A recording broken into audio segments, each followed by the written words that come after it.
விண்ணமுதம் நிகழ்ச்சிக்காக வந்திருக்கின்ற உங்கள் ஒவ்வொருவரையும் ஆண்டவர் இயேசுவின் பெயரால் அன்போடு இந்த நிகழ்ச்சிக்குள்ளே வரவேற்கிறேன். இன்றைய தினத்திலும் உங்களோடு நான் கேள்விப்பட்ட ஒரு சிறிய ஒரு பதத்தை, ஒருவேளை பலர் நீங்கள் இதை கேள்விப்பட்டிருக்கலாம். நான் சிறிய பிள்ளையாக இருந்த காலத்தில் என்னுடைய தகப்பனார் சொல்லுகின்ற ஒரு விஷயம். அது நான் அடிக்கடி அவர் சொல்வதை நான் கேட்டிருக்கிறேன். அவர் சொல்லுவார், இந்த கையிலே ஒரு அரிப்பு வந்தால், சொரிய ஆரம்பித்தால், கையிலோ காலிலோ உடம்பிலோ எங்கேயோ ஒரு இடத்துல சொறிவு வந்தால், அரிப்பு ஏற்பட்டால், அதை சொரிகிற நேரம் நன்று சந்தோஷமாக இருக்கும். ஆனால் சிறிது நேரம் அதை சொரிந்து முடிந்ததும் அது அந்த சொரிந்த இடத்திலே எரிவை ஏற்படுத்தும் என்று அவர் மிகவும் சுருக்கமாக சொல்லுவார். அவர் சொல்வார், சொரிய சொரிய நன்றாக இருக்கும், சொரிந்து முடிந்தால் எரிவை தரும் என்று சொல்லுவார். அது நாங்கள் சிறிய பிள்ளைகளாக இருக்கிற காலத்திலிருந்து நான் கேட்டிருக்கிறேன். வாழ்க்கை பல நேரங்களிலே அப்படித்தான் இருக்கிறது. நாங்கள் இந்த உடலிலே அரிப்பு ஏற்படுவதை பற்றி நீங்கள் வைத்தியர்களிடத்தில் கேட்டு பார்த்தால், உடலிலே ஒரு அரிப்பு ஏற்பட்டால், சொரிய வேண்டும் போல இருந்தால் நாங்கள் கையிலே சொரிந்து கொள்வோம். அதை நாங்கள் இந்த சொரிகிற நேரம் எங்களுக்கு நன்றாக இருக்கும். ஆனால் வைத்தியர்களிடத்தை கேட்டு பார்த்தால் அந்த அரிப்பு ஏற்படுகிறதே, அதுவும் ஒரு வகையான நோவு என்று சொல்லித்தான் சொல்வார்கள். உடலிலே ஒரு கையிலே அடிபட்டால், காயம் ஏற்பட்டால் நோவு வருவது போல அரிப்பும் ஒரு வகையான நோவு என்று சொல்லி வைத்தியர்கள் சொல்வார்கள். அப்போ ஒரு நோவு, இந்த அரிப்பு என்பது ஒரு நோவாக இருந்தால், நாங்கள் சொரிகிற போது இன்னொரு வகையான நோவை அந்த உடம்பிலே ஏற்படுத்துகிறோம். அரிப்பு ஒரு நோய், ஒரு நோவு. அந்த நோவை இல்லாமல் பண்ண நாங்கள் இன்னும் ஒரு நோவை உருவாக்குகின்ற போது ஒரு நோவு அதை இல்லாமலாக்க நாங்கள் உடலுக்கு ஏற்படுத்துகின்ற இன்னொரு நோவு, அது எங்களுக்கு அந்த நோவும் சேருகிற போது அது நன்றாக இருப்பது போல நமக்கு தெரிகிறது. அதுதான் பொதுவாக எங்களுடைய வாழ்க்கையிலே நாங்கள் செய்கின்ற அணுகுமுறை. ஒரு மனிதர் நமக்கு ஏதாவது ஒரு தீமை செய்துவிட்டால் எங்களுடைய மனதிலே வருகின்ற எண்ணம், இந்த மனிதர் எனக்கு வாழ்க்கையிலே தீமை செய்து விட்டார், அதனாலே எனக்கு ஒரு பாதிப்பு வந்திருக்கிறது, அந்த பாதிப்புக்கு தக்கதாக அந்த மனிதருக்கு நான் என்ன செய்யலாம். இது இயற்கையாக நாங்கள் கிறிஸ்தவர்களாக இருக்கிறோமோ கிறிஸ்தவர்கள் இல்லையோ, எந்த சூழலில் இருந்தாலும் எங்களுக்கு இயற்கையாக வருகின்ற ஒரு எண்ணம், ஒருவர் எனக்கு பாதிப்பை ஏற்படுத்தினால் அவருக்கு நான் ஒரு பாதிப்பை ஏற்படுத்த வேண்டும். நீங்கள் கிறிஸ்தவர்களாக இந்த பழைய ஏற்பாட்டை நீங்கள் வாசித்து பார்த்தால், யாத்திரையாகமம் 21ஆம் அதிகாரம் 24வது வசனத்திலே இந்த இஸ்ரவேல் மக்களுக்கு சொல்லப்பட்ட ஒரு ஒழுங்குமுறை, கடவுள் கொடுக்கப்பட்ட ஒழுங்குமுறையாக பல கட்டளைகள் இருக்கிறது. அந்த கட்டளைகளிலே ஒன்று, கண்ணுக்கு கண், பல்லுக்கு பல். ஒருவன் உனக்கு கண்ணிலே காயத்தை ஏற்படுத்தினால், நோவை ஏற்படுத்தினால், நீ உனக்கு காயத்தை ஏற்படுத்திய அந்த மனிதனுடைய கண்ணிலே நீயும் காயத்தை ஏற்படுத்து. ஒரு மனிதன் உனக்கு பல்லிலே ஒரு காயத்தை ஏற்படுத்தினால், அவனோடு சண்டை செய்கிற போது உன்னுடைய பல் உடைந்து போனால், நீயும் அந்த மனிதனுடைய பல்லை உடைத்து விடு. ஆகவே ஒரு மனிதன் என்ன உனக்கு செய்கிறானோ அதே அளவு, சமமான அளவு நீ அந்த மனிதனுக்கு அதை செய் என்பது பொதுவாக பழைய ஏற்பாட்டிலே கடைப்பிடிக்கப்பட்ட ஒரு ஒழுங்குமுறை. நாங்கள் சிறிய பிள்ளைகளாக வளர்ந்து வருகிற போது கூட இந்த திட்டம் அல்லது இந்த எண்ணம் எங்களுக்கு அறியாத பருவத்திலேயே பல நேரங்களிலே பெரியவர்களினாலே அல்லது பெற்றோர்களினாலே கூட இது எங்களுடைய மனதிலே கொஞ்சம் கொஞ்சமாக உள்ளே செலுத்தப்படுகிறது. ஒருவன் ஒன்று செய்தால் நீ அதற்கு சரியாக செய். உதாரணமாக எடுத்துக்கொள்வோம். ஒரு சிறிய குழந்தை பிள்ளை அப்போது தான் நடக்க ஆரம்பித்திருக்கிறது. அந்த பிள்ளை நடந்து போகிற போது காலை கொண்டு போய் அங்கு இருந்த ஒரு மேசையிலே அடித்து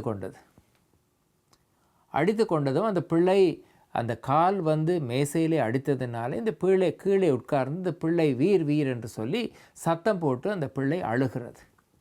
அந்த பிள்ளை அழுகின்ற சத்தத்தை கேட்டு அம்மா அந்த பிள்ளையிடத்திலே வருகிறார். அந்த அம்மா பிள்ளையிடத்திலே பார்த்தால் அந்த பிள்ளைக்கு கால் அடித்து அந்த பிள்ளை இருந்து அழுகிறது. அந்த அம்மா என்ன செய்கிறார், அந்த இடத்தில் இருக்கிற மேசைக்கு கையினாலே 2 அடி போட்டு, எதற்காக என்னுடைய பிள்ளை அடித்தாய், எதற்காக என்னுடைய பிள்ளை அடித்தாய் என்று சொல்லி 2 அடி போட்டு அந்த பிள்ளையினுடைய அழுகையை நிப்பாட்ட வேண்டும் என்பது தான் அந்த அம்மாவனுடைய நோக்கம். ஆனால் அந்த அழுகையை நிப்பாட்டுவதற்கு அவர் கையாளுகின்ற முறை என்ன? மேசைக்கு 2 அடி போடுகிறார். நீ ஏன் அடித்தாய் என்னுடைய பிள்ளை? ஏன் அந்த பிள்ளைக்கு வேதனை கொண்டு வந்தாய்? ஏன் அந்த என்னுடைய பிள்ளையை அழப்பண்ணினாய்? அப்போ அந்த சின்ன குழந்தையாக அறியாத பருவத்திலிருந்து நாங்கள் அந்த பிள்ளைக்கு சொல்லிக் கொடுக்கின்ற காரணம், மேசை உனக்கு அடித்தது, நீ மேசைக்கு திருப்பி அடி. இந்த எண்ணத்தோடு அந்த பிள்ளை வளர்ந்து வருகிற போது தெரிந்தோ தெரியாமலோ அந்த பிள்ளையினுடைய உள்ளத்திலே உருவாகின்ற உணர்வு, என்னுடைய வாழ்க்கையிலே ஏதோ ஒரு தாக்கத்தை ஏற்படுத்தினால் நான் அதே தாக்கத்தை மற்றவருக்கு செய்ய வேண்டும். இந்த எண்ணம் வருவதனாலே தான் பல சந்தர்ப்பங்களிலே நாங்கள் உருவாக்கி வைத்திருக்கின்ற ஒழுங்குமுறைகள், சமுதாய ஒழுங்குமுறைகள் எல்லாம் அதோடு சார்ந்ததாக இருக்கு. ஒருவர் திருட்டை திருடுகிறார். அவர் திருடினால் அவருக்கு நாங்கள் ஒரு பிரச்சனையை, ஆபத்தை, ஒரு கடினமான சூழலை உருவாக்க வேண்டும். திருடிய மனிதரை பிடித்து சிறைச்சாலையிலே நாங்கள் போட வேண்டும். என்றால் அவர் திருடி இருக்கிறார், அவருக்கு வாழ்க்கையிலே பாதிப்பு ஏற்படுத்தக்கூடிய வகையிலே நான் ஒரு செயல்பாட்டை செய்ய வேண்டும். அல்லது நீ வீதியிலே போகின்ற போது ஒரு வீதி ஒழுங்கை நீங்கள் மீறிவிட்டீர்கள், போலீஸ்காரர் இருக்கிறார், அவர் உங்களுக்கு தண்டமாக ஒரு தொகை பணத்தை அவர் அபராதமாக கொடுக்கிறார். அந்த அபராதத்தை செலுத்த, ஏன் நீ தவறாக நடந்தாய், அதற்கு தக்கதாக நீ அபராதம் செலுத்த வேண்டும்.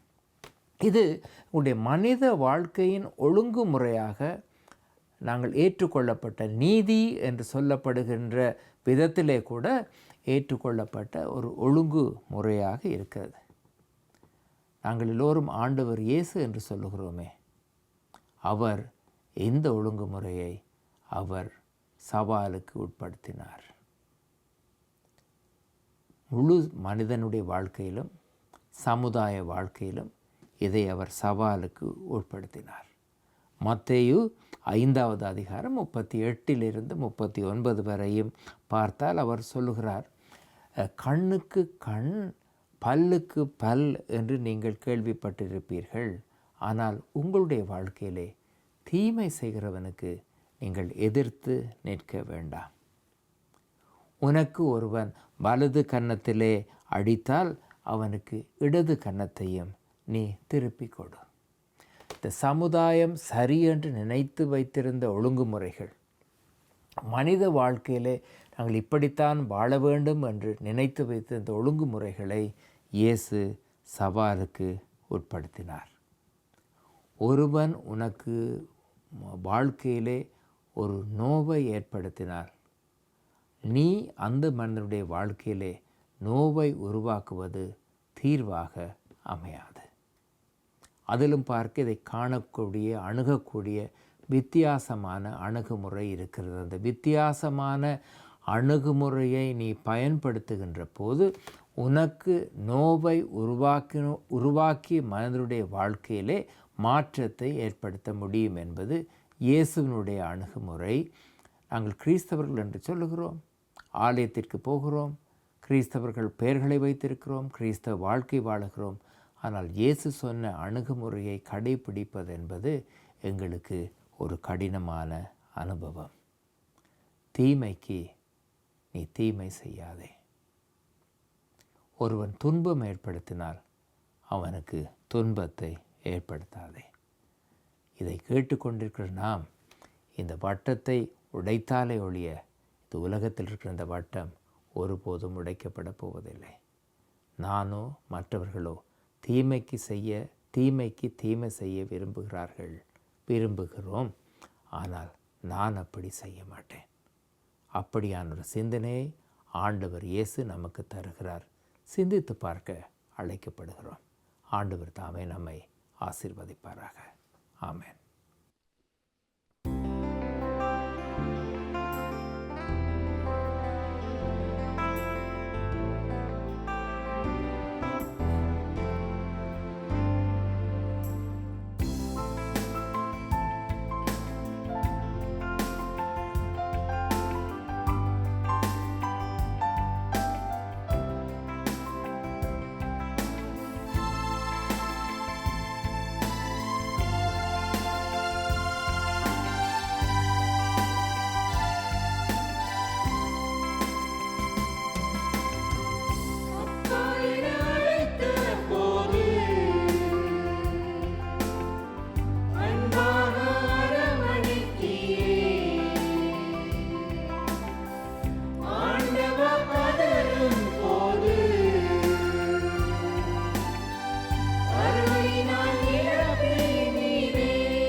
Let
go.